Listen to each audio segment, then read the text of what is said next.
All right, let's get started for the Referral Mastermind call. If that's what you're here for, you're in the right place.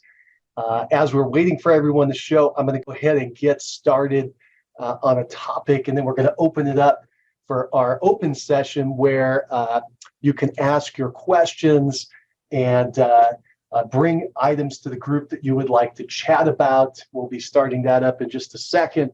But what I'd like to do right now, as we're waiting for folks to join us, is I'd like to go ahead and get started and talk about an idea that we should be talking about right now. First of all, one of my questions that's going to be coming up is because of the timing, we're going to have Thanksgiving next week, and I'm curious if you're doing a Pi Day event. If you are, be sure to let us know about that when we open it up in a second. I'd like to hear about how people are doing with that and what their results are.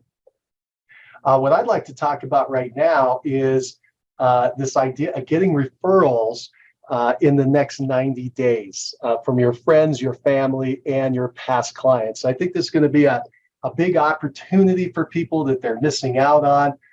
I've sent out some information on this through email and through this medium as well. But I think that it's so important. I want to just chat about it again real briefly. And then we're going to open up for your thoughts, questions, items that you would like us to talk about. This next 90 days, I think, is going to be crucial for somebody who wants to start off the new year on the right foot, 2023. Typically around this time of year, the fourth quarter, again, we're sitting here about mid-November, and fourth quarter is typically pretty slow for most people, most agents, and mainly that's because they slow down. Now, the market does slow down as far as number of transactions, but agents also take a break too.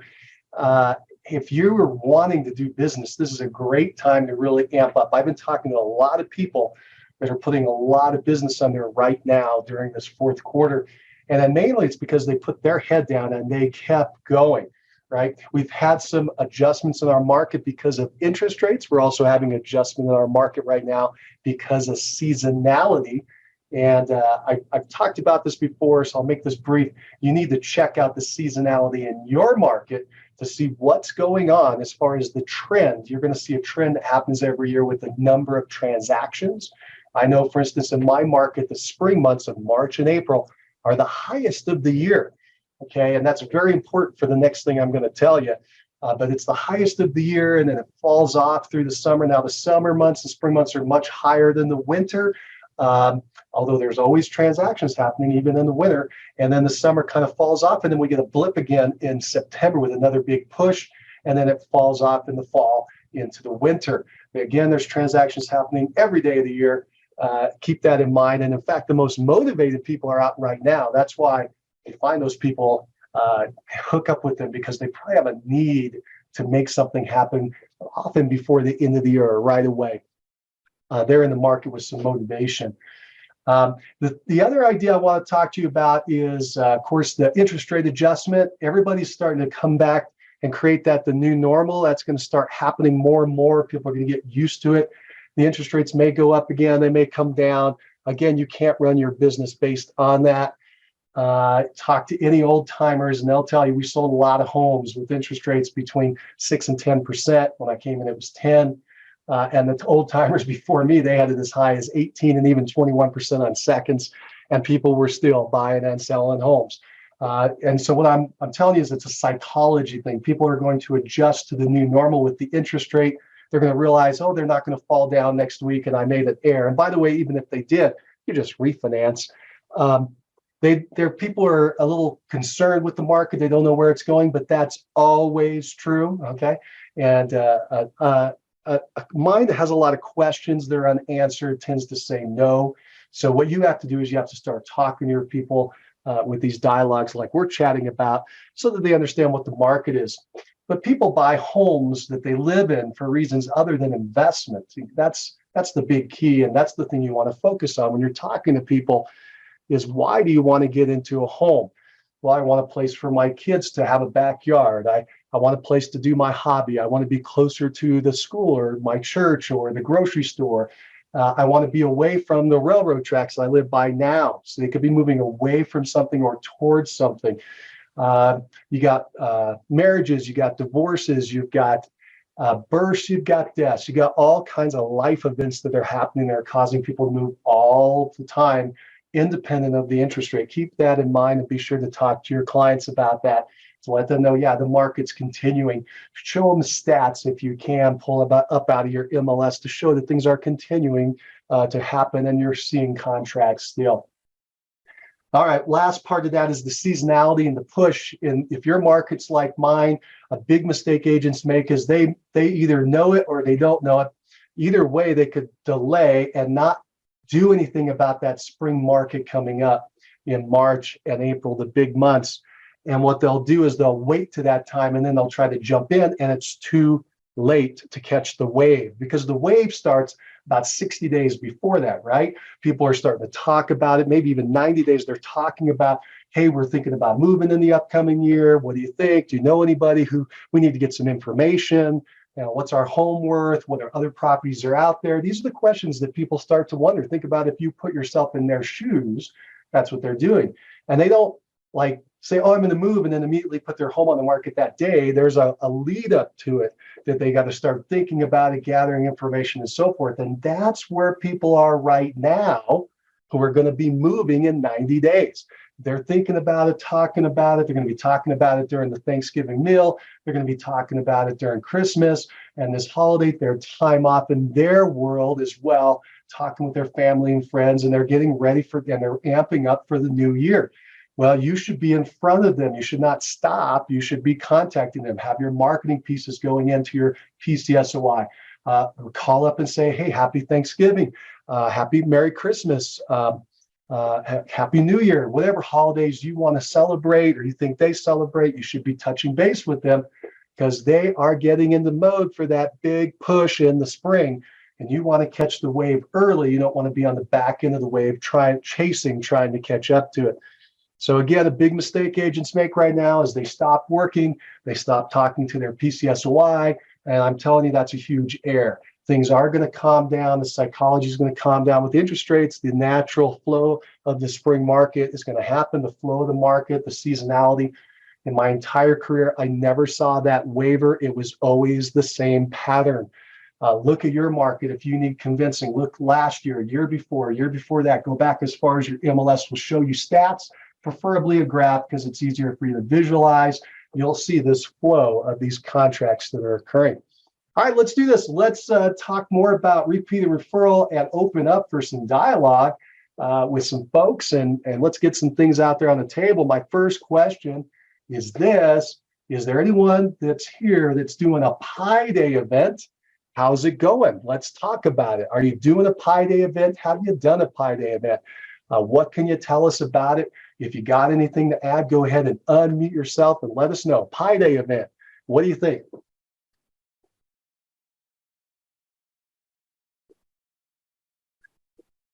Hey, Barbara, is that you, or do you have something to say?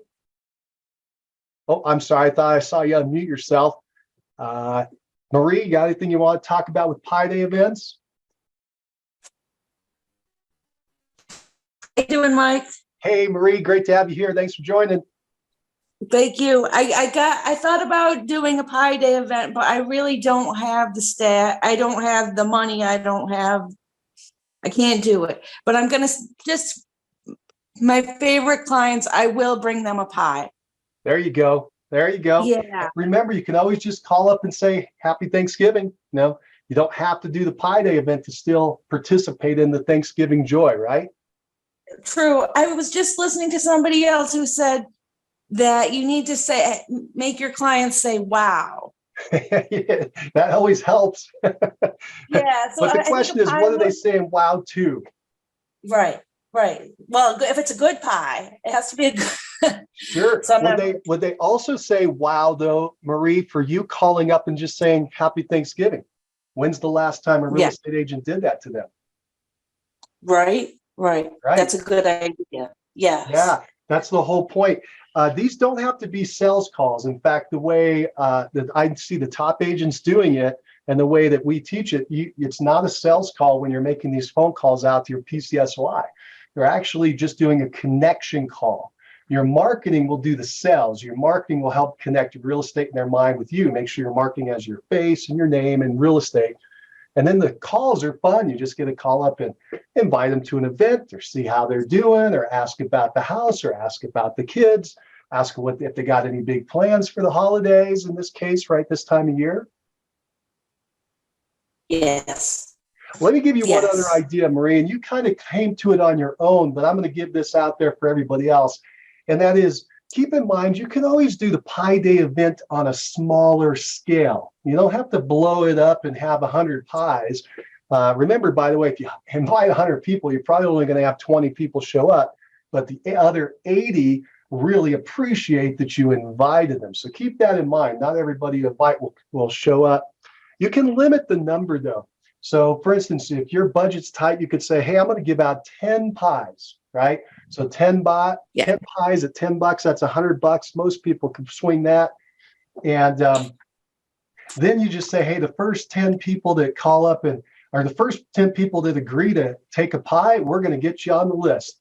And now you're calling through your list and you're saying, hey, would you like a pie? Yeah, cool. I'll mark you down. No? Hey, no problem. Just remember for next year, we're doing this event. And I hope you're having a great holiday.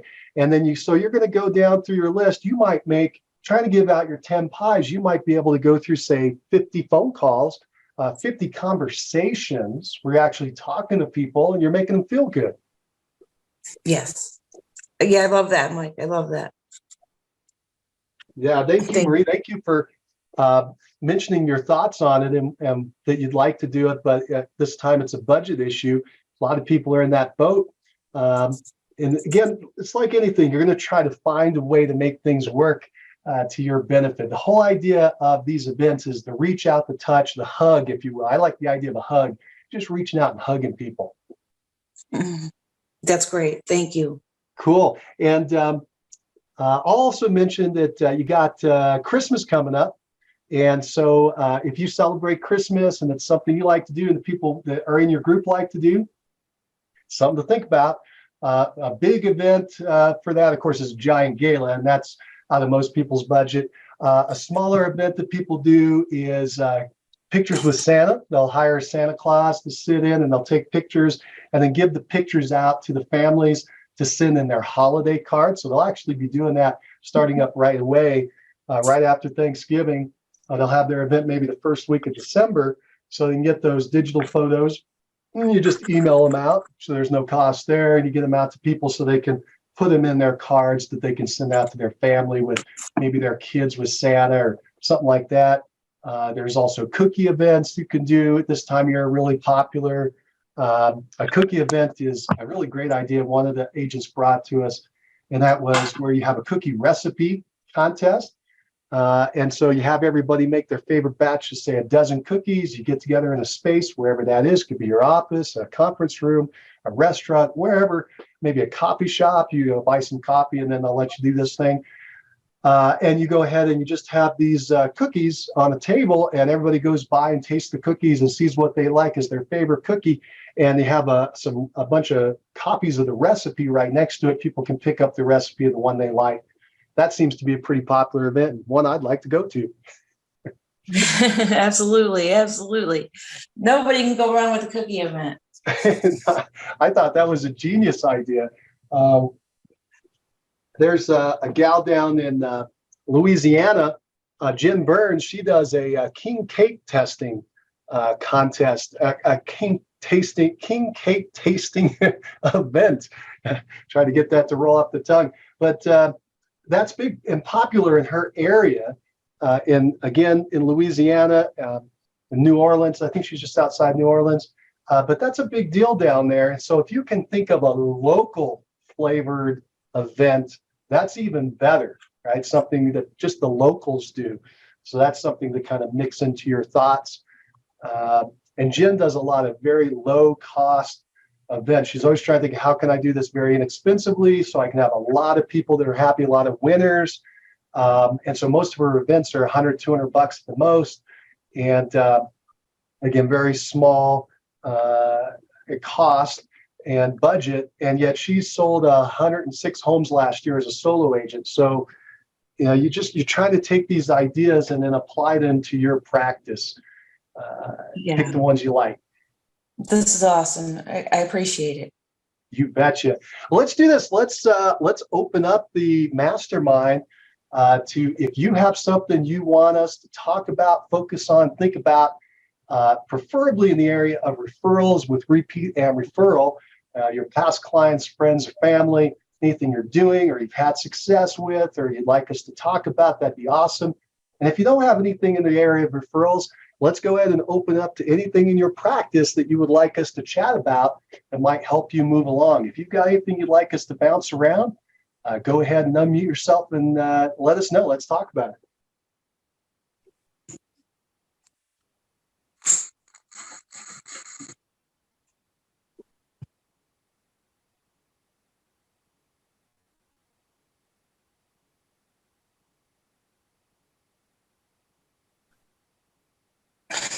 All right. Well, don't be shy. you got us here for a few more minutes. If you got something you'd like us to kind of help you with, are you trying to do, say, some business planning for next year? Are you trying to get business right now? Are you trying to figure out how to arrange something unique in your business, or even copying somebody else and their ideas in your business that you liked? And again, you want us to kind of bounce it around? It's an open session, so go ahead and let us know what you're thinking.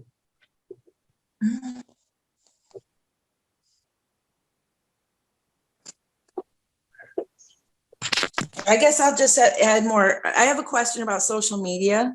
Sure, fire away. I'm not using any social media. And it seems like everyone is, right now I am bombarded with ads for, get your website here. My office has a website and all of the listings go to the office website.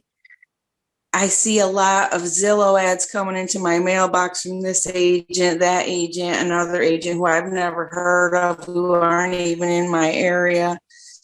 I got on LinkedIn, and I do a little LinkedIn. I've been on Instagram before, but that was truly a nightmare. I got a lot of attention that I didn't want. What is the best practice for social media, and why do I really need it? Great question.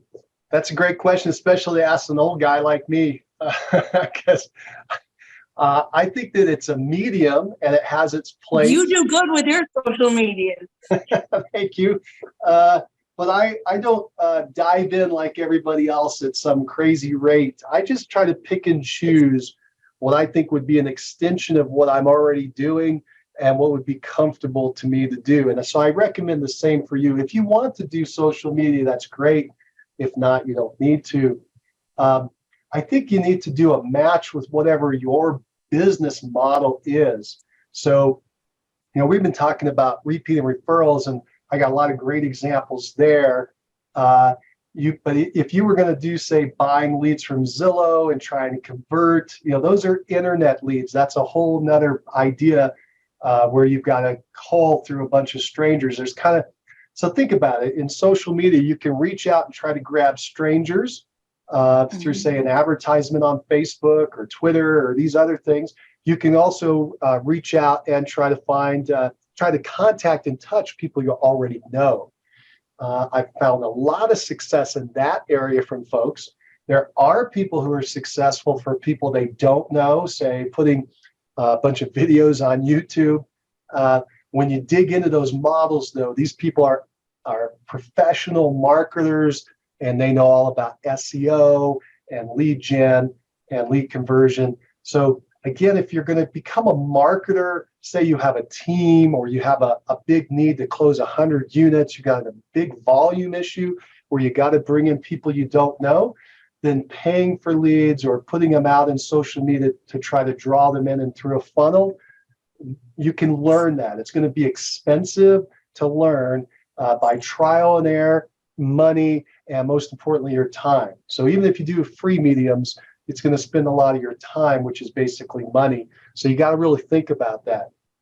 If your current business model is more in the repeat and referral, I would try to think about how can I expand that through social media. And that's what the top repeat and referral agents do, is they use social media to just expand their influence and have an inexpensive way to stay in touch with the people in their world. Again, their PCSY, their past clients, the sphere of influence, friends, family, and past clients. So as an example, I was mentioning Jen Burns. I'll bring her up. A lot of people do this idea, but Jen, we went into it pretty deep. She likes Facebook, and she has a free private Facebook group, her inner circle group, where she invited in all of her friends, family, and past clients into that group. That's who's in the group. And then in that group, she sends out messages that are helpful to them about their life. But then she also has, that's where she does her events. She does a lot of giveaways, like little inexpensive giveaways. Again, she's in Louisiana, so they have crawfish bowls and crawfish recipes and crawfish. I remember one time she had a silver bar you wash your hands with to get the smell of the fish off your fingers after you've been cooking it or eating it. So a lot of local flavored stuff. She likes to go to sporting events and say a big football game in a stadium.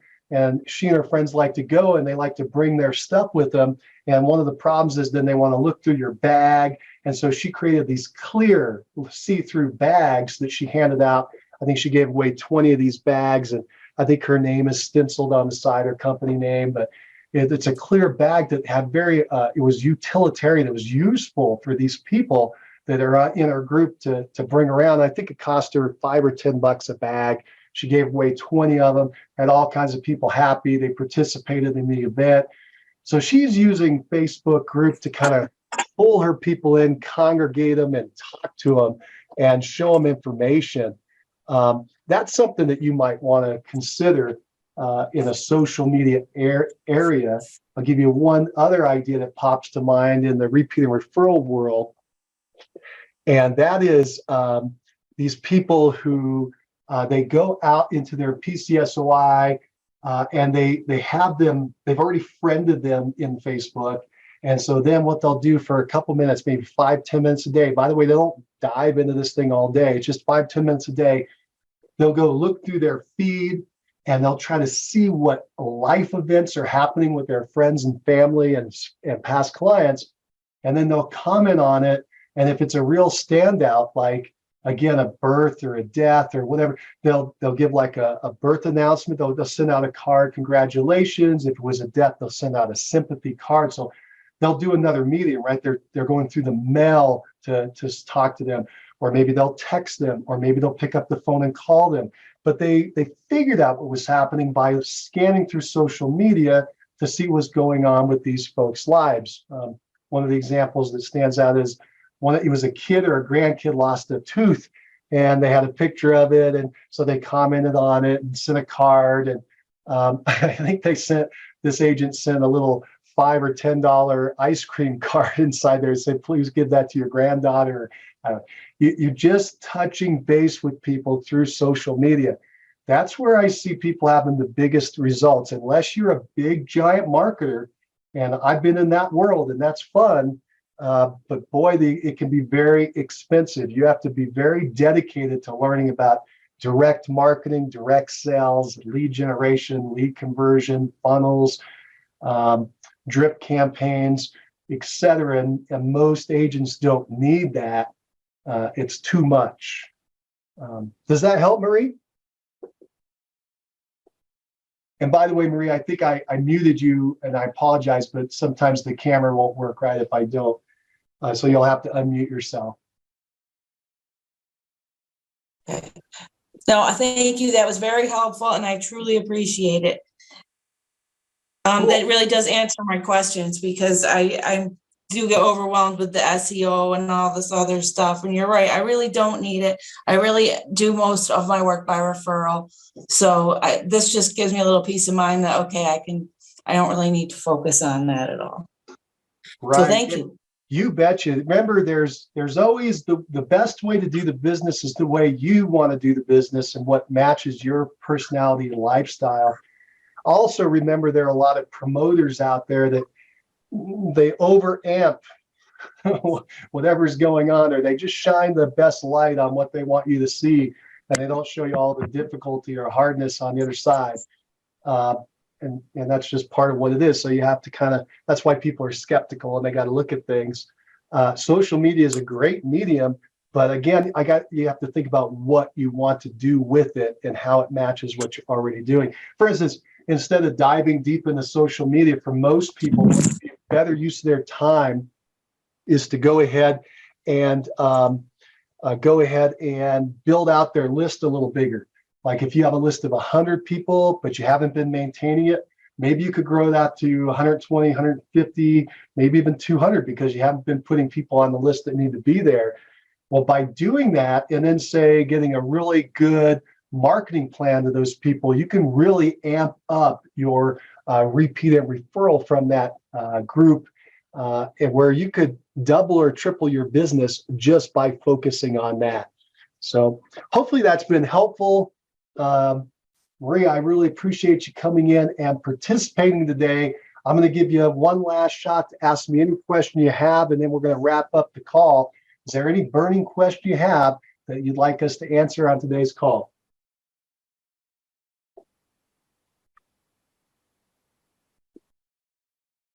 I think I muted you again. I apologize. Let me see.